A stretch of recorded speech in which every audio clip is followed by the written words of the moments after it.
Hello and welcome back to another video. My name is DJ Khaled, and today we are back with another tech video, and we'll be diving deep into the popular question of, is Mac more secure than Windows? In this video, we're going to be covering the technical security features on both platforms and comparing them. And if you have any stories encountering viruses or malware either on Mac or Windows, leave them in the comments. I'd like to hear your experiences.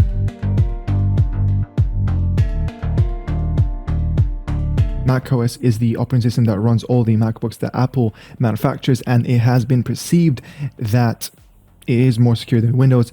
But something to keep note of, that it all comes down to the user behavior, because what is the weakest link? It's not the operating system that you use, it is the user at the end of the day. Moving over to a quick fact is that Windows has a larger user base, therefore it is a bigger target for those malicious attackers.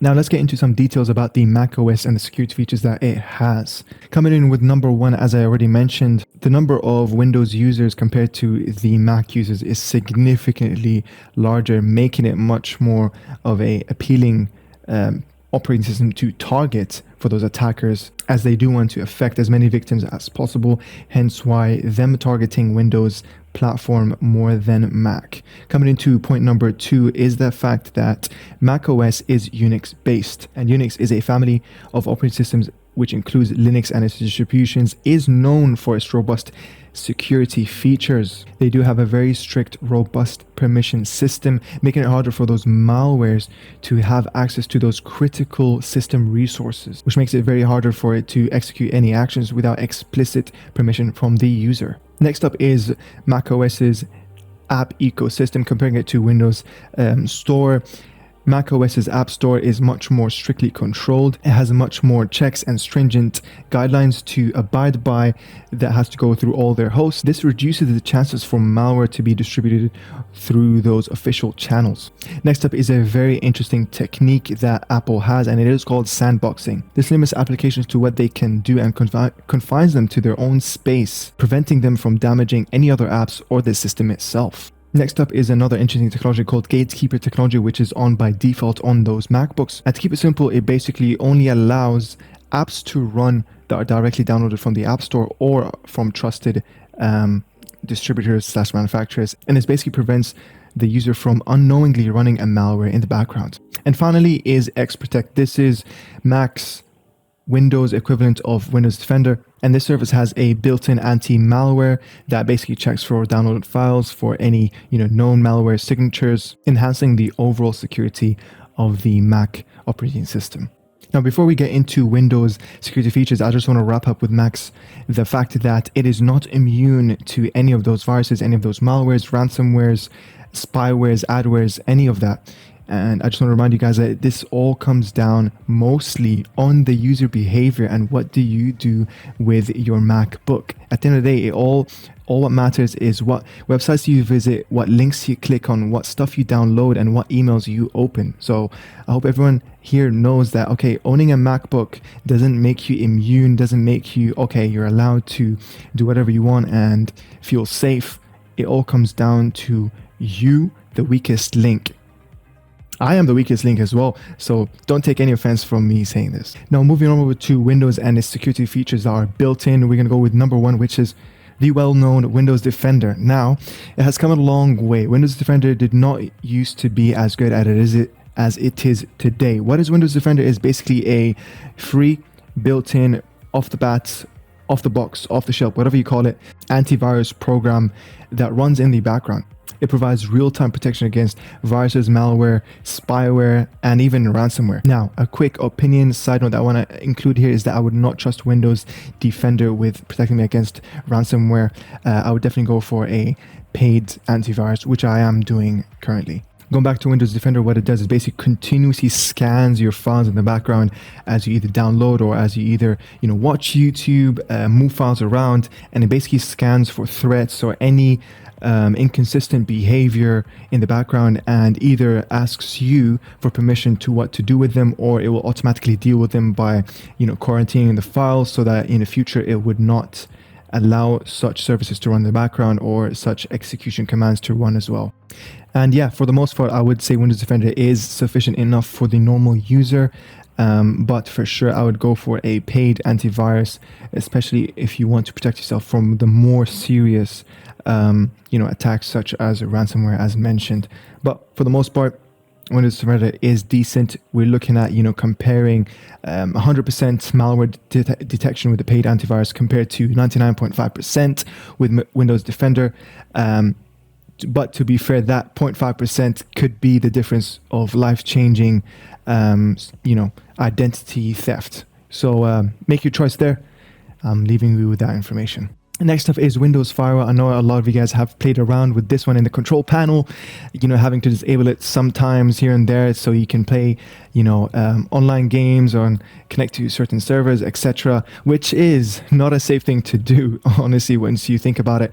But basically what it is a built-in security that monitors the outgoing and the ingoing and the outgoing network traffic and uses those, predetermined network rules. It basically limits some type of traffic and provides a defense basically against hackers that are using network connections. Now, a quick note here, the firewall equivalent for macOS is, as mentioned, XProtect and Gatekeeper. XProtect basically runs silently in the background as a service, protecting you against malware and the visited websites, whilst Gatekeeper basically just checks for the downloaded files, whether they are, malware or unsafe, before allowing you to run them. Next up is a more physical security side of things, which is called BitLocker. This obviously comes by default on. Correct me on that. I'm pretty sure it's on by default on all Windows. And basically, as I said, it provides full encryption for your hard drives, SSDs, whatever you call them. And yeah, it does not allow any unauthorized access because they are encrypted. And a quick note that the Mac OS's BitLocker equivalent is called File Vault, and it basically does exactly the same thing, encrypting files as they are added to the hard drive or system storage, whatever you call it as well. Next up is something that I have not noticed, but I've been seeing in front of my face this whole time, decades we're talking, and it's called the user account control. And if you haven't seen this image right here, when you click yes or no, when you're trying to get either some type of administration software to run, and what it does is basically helps prevent malicious programs from making changes in your computer. It basically gives you an alert when a software is trying to do a change that requires administration level permission. Next up is something that I haven't heard of either as well. It's called Smart Screen, and this is more of a web integrated security feature that helps you protect yourself from malware and phishing attacks through its integrated web reputation and URL filtering capabilities. The service is integrated also into Microsoft Edge and also into Windows, so it can be used for checking downloaded files and apps. And a quick note to compare to macOS. macOS doesn't have a specific equivalent here on this side, but the Safari browser on Mac does have similar security features. The Safari web browser does have built-in privacy and security features. It gives you warnings from fraudulent websites. It does have sandboxing, and it also has protection against cross-site tracking. So, a quick advice, if you are using a MacBook, you might as well use Safari.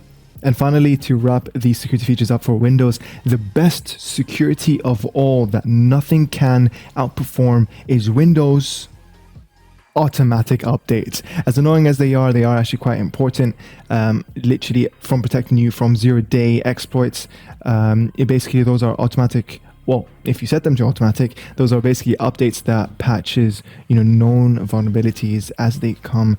So, that's actually pretty good. You need to have frequent updates for maintaining a operating system. So that's a thumbs up, obviously, for Windows. Now, as we finally covered both technical sides of the operating system, I just want to make a note that having a malware that targets both Windows and Mac is extremely hard and requires, huge expertise, beyond just a normal script kiddie. And this is due to the different operating systems. As we mentioned, macOS is a Unix-based operating system, so they both have different, APIs and programming languages to use. Having different command calls, having different file structures, having different permission user systems. This makes it extremely hard, and having an exploit from one operating system does not transfer into having an equal exploit into macOS. So it's very hard for a malware to target both platforms at a time using the same exploit is basically not possible. And a lot of those malwares rely on exploiting these system-specific behaviors. It's also worth mentioning that potential threats come from phishing attacks, which are basically social engineering attacks that do not require any technology, or at least any high-level technology, and basically these are literally platform agnostic, and can be just as effective in any of those platforms. And these are the types of attacks that kind of lure the user into giving up their sensitive information, where they either act as a trusted body when they are not. Now, to wrap things up, I just want to say that no system is completely immune to anything, whether it's Linux, whether it's Windows, or any other operating system. At the end of the day, having good cybersecurity, awareness is an essential, and I hope you guys already know that. I could make a video about that as well. So keeping things up to date, not clicking on some suspicious emails, not clicking on suspicious websites. If it's HTTP, do not log in. Do not give up any personally identifiable information, and obviously do not download anything that you do not know of, and make sure that you don't click on the wrong websites that you think are official and download stuff from there. There have been recent stories such as OBS, where people thought of oh, I'm downloading OBS, but it turns out it was a fake website that looked official, and they used Google Ads for it to promote and have it above the actual Google search results, and that allowed for a lot of PIIs, personally identifiable information, to be leaked, and possibly even worse by, you don't know what you're installing. You could have been installing a backdoor which has access to your computer any time. They could be running stuff from, either a distributed denial of service all the way to crypto mining in the background, hogging up your resources without you knowing, other than the fact that, why is my laptop going slow all of a sudden, or why is the fans kicking up when I'm just going on Google? So to keep things simple, to answer whether Mac is more secure than Windows, the answer really depends. As boring as that answer is, that is truly the answer. It depends on what are you talking about. Are you talking about ransomware attacks? Are you talking about malware attacks? Are you talking about, detection? Are you talking about, real-time protection? Are you talking about downloaded apps, web security, email security? It really gets deeper into that, and it's not a simple black and white. And as I mentioned, it literally comes down to the user at the end of the day. But both platforms have their own strengths and weaknesses and vulnerabilities, obviously.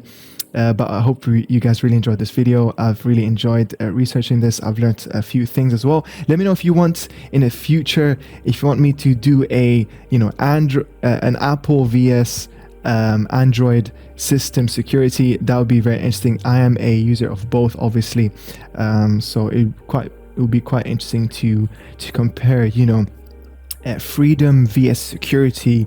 Which one is worth it? Is there a balance that you need to strike on? Which the answer is obviously yes, but the balance is very hard to find between freedom vs security.